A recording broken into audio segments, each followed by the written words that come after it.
So when you squeeze, the mangoes,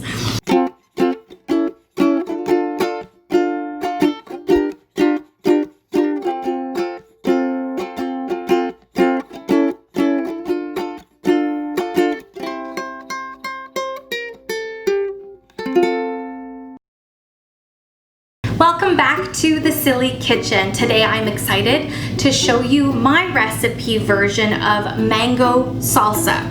Now, I got inspired to make this today because recently a culinary school here locally to me, Liaison, shout out to them, posted a mango salsa recipe, and I thought, oh, I want to try making this.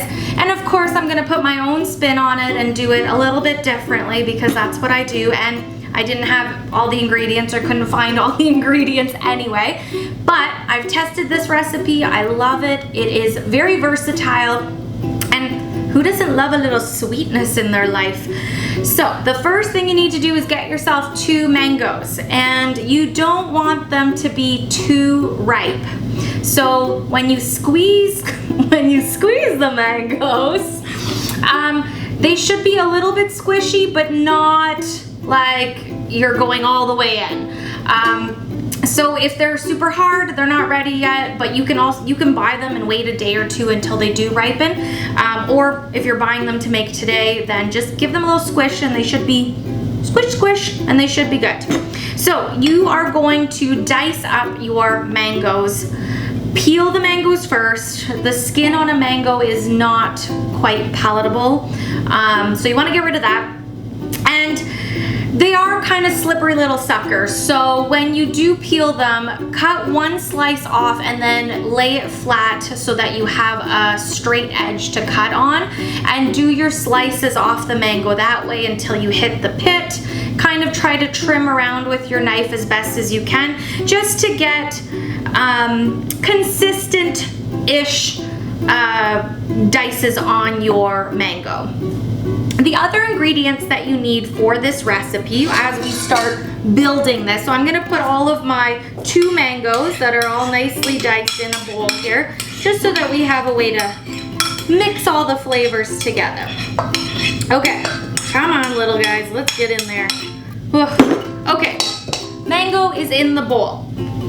I also chopped up 1 jalapeno pepper, took out the inside, the seeds, and cleaned it up. Guys, if you're using hot peppers in any of your recipes, whether it's a mild jalapeno or any of the hotter peppers out there, use gloves. You do not want to have your fingers with all those oils in them, because as soon as you touch another part of your body, ouch, ouch, ouch, ouch, ouch. So use gloves when handling jalapenos or any hot peppers. So 1 whole jalapeno, very finely chopped up, goes in here as well.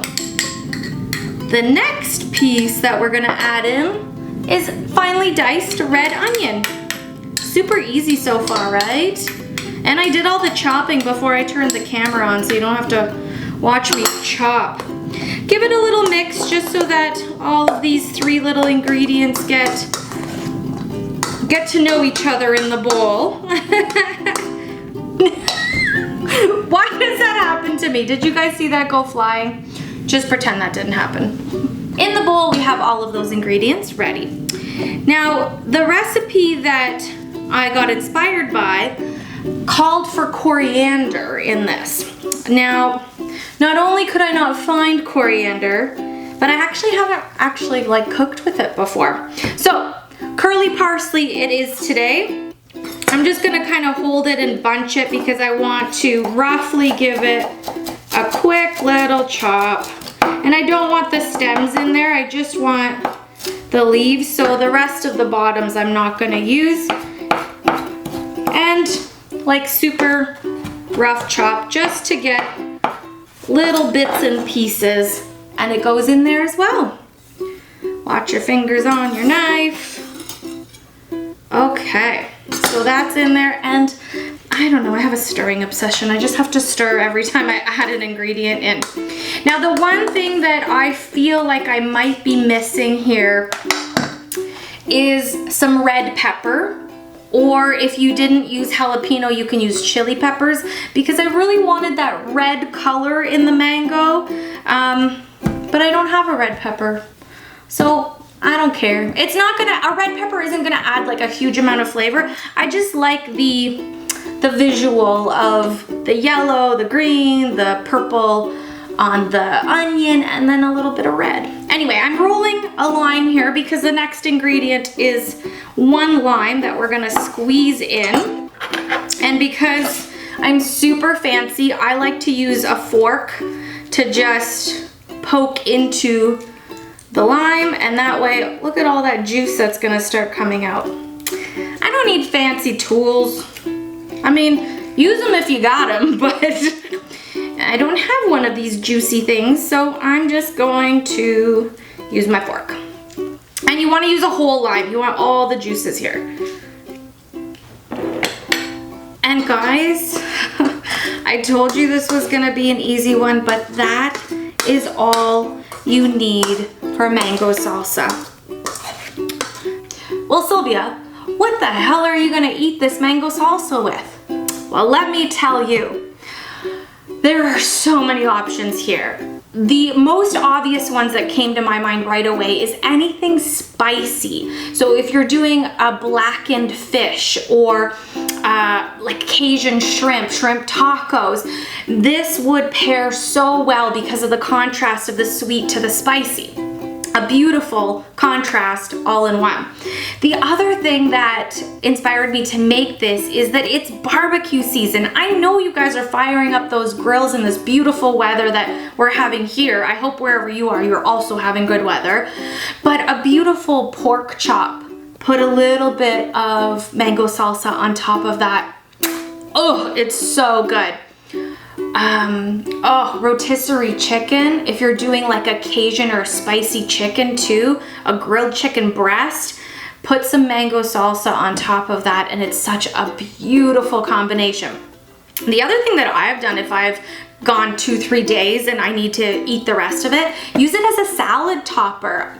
You guys know I love my salads, but hello, there are so many things you can do with it. So guys, if you like mangoes, if you like pina colada, no, okay, if you like mangoes, this is absolutely something that you should try. All you gotta do is put those beautiful fresh ingredients in a bowl, let them sit there and marry together, and as soon as you're ready with your protein or whatever you wanna use for this, just use it as a topper. It's good in the fridge for 3 or 4 days, and that beautiful flavor will add to so many of your dishes. Thank you so much for tuning into another episode of The Silly Kitchen. It would mean the world to me if you hit that subscribe button because I do hope to see you here again.